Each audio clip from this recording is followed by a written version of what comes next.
Bilis ang biyak. Ito yung problema. Nakamasin siyang tumukol itong balancer.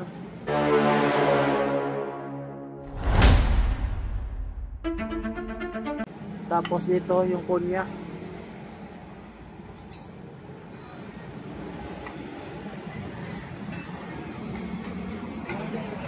Dito lang yun.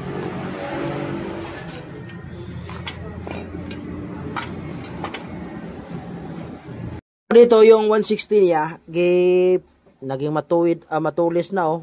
Grinder yun dito. Ang oil seal dito maluwag na, di masyado buo ang langis pumapasok dito. Kaya i-check ko tong Conrad niya kasi sabi ng mayari, maingay daw. Pero wala naman ako nakitang problema sa head. Mga bearing, may lamat. Pero dito, check natin dito. Ngayon, papalitan ko to. Dito lang papalitan para hindi na siya makabili ng buong crankshaft. Kasi mayroon ako mga luma dyan na mga goods pan ito. Ito kinalas ko. Oh, ito buong buo pa oh. Ayan, oh. Ito buong buo pa yan. So kinalas ko na. At saka linisin. Buo pa yan oh. So ito, tatabi lang natin to. Kasi may mga customer kasi na budget mail oh. Mayroon tayong may tabi. So ito kukunin natin to para ilipat dito. Okay. Para mabuo natin ngayon. Overtime to. Ngayon nabaklas natin yung inis niya na 160 crankshaft. May tama palang Conrad oh. Ayan oh, lumuwag. Ito, may tama pala. Kasi ang nangyari kasi nito, hindi na buo yung langis na umakyat o pumasok dun sa loob. Bakit? Di-grind no. Nandito yung oil seal eh. Ang oil seal kasi dyan, nakapit yan para buo yung pagtulak ng oil pump gear. Tulak sa langis, mayroong paakyat, may pababa. Ito, ang papasok dito, dapat buo. Kaso maluwag siya sa oil seal kasi gigrind dito. So, ang nangyari, naapektuhan to. Analyze ng mabuti talaga bago natin na gagawin yung mga bagay na DIY. Ito, DIY yan eh, no? DIY yan. Kasi pinukpok yan. Ayun, ang Conrad niya, oh.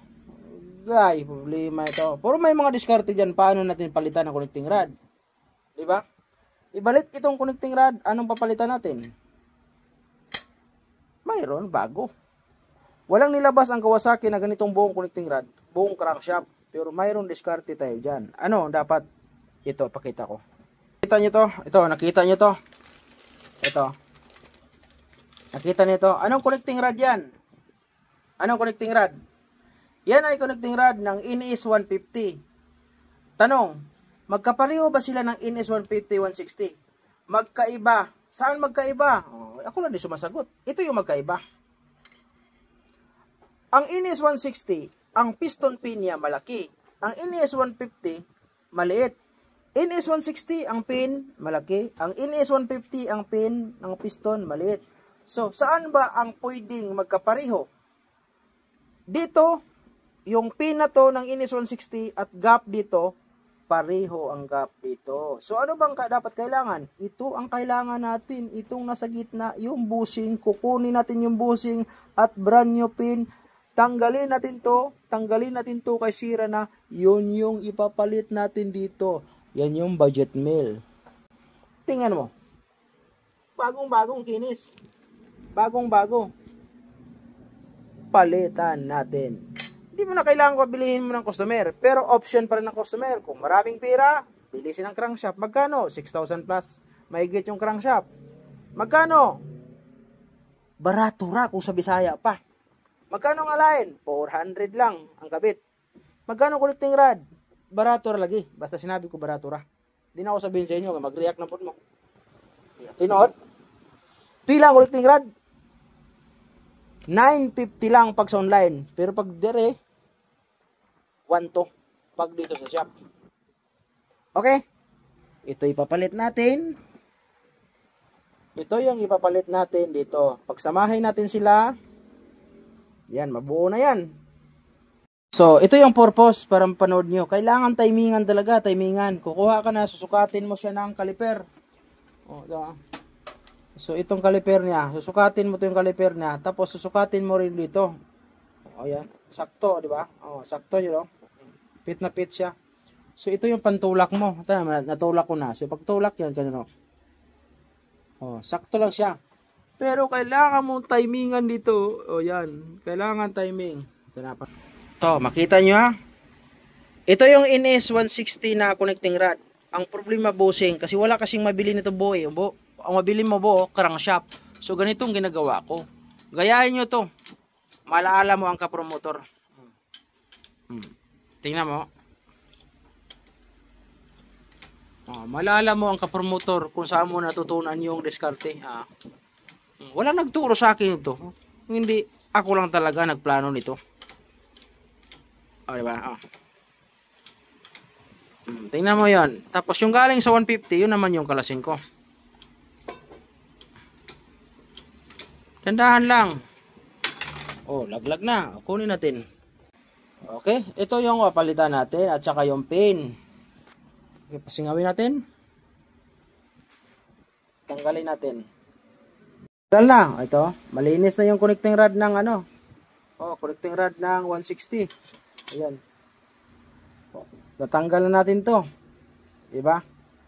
So, anong ipapalit? Ito. Ito. Paano naman natin ipasok dyan? May diskarte dyan. Paano magpasok? Ito naman. Ito, tingnan niyo mabuti ha. Panoorin niyo mabuti kung paano ko ginawa.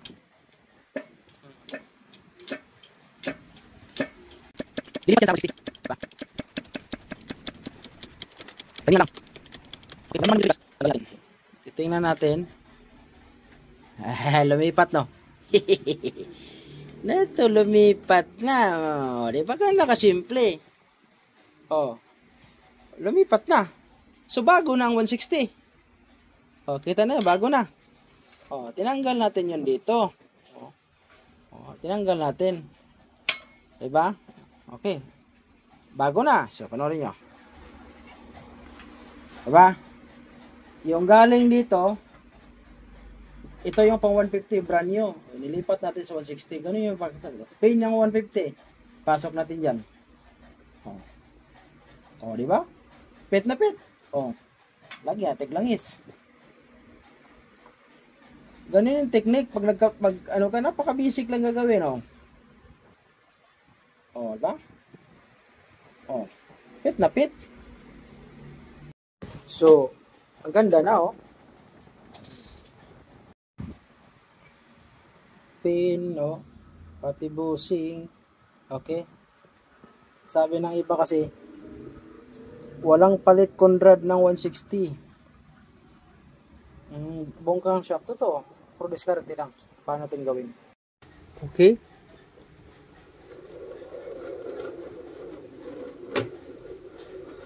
So, napalitan na natin. Palitan natin ng konrad. Bearing. Magandang klaseng bearing. So, diba? Nasave pa natin yung Tapos, lagay natin itong kailangan paglagay ka nito, pantay ha. Kailangan ito.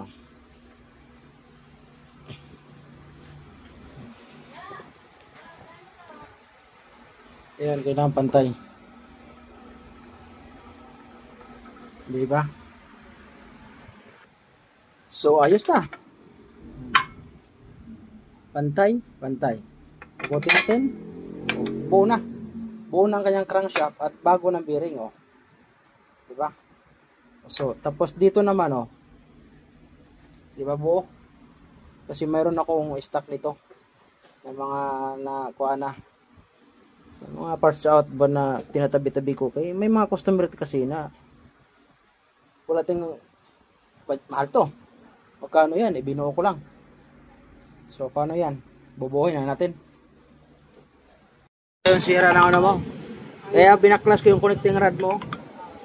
Ito, dahilan yan kung bakit siya mahina ang pasok dito. Dahil hindi nabuo yung kapit ng oil seal dito. Dahil grind ito. So, kaya ginawa natin, mayroon akong parts out doon. Buo. Tinanggal ko yung kabila. Para, ito kabila.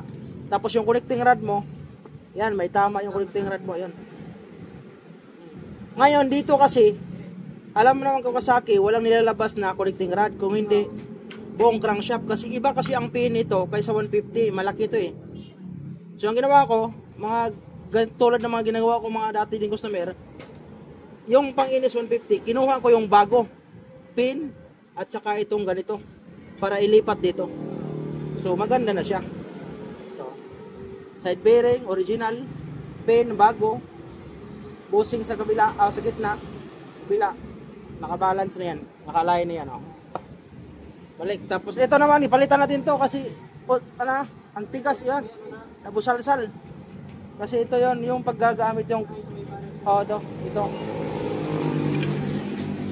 Kaya para yung motor mo, para na sariwa pagkatapos, ganda under. Ito pa replacement. Obserbahan pa natin kung good siya. Kaya hindi ko nilinis ko lang, hindi ko kinalas kasi pag kinalas mo, ang sakit kasi nito yung o-ring. Once na bumiga yung o-ring or galawin, di na yan titino. Kaya hindi ko na kinalas, nilinis ko lang.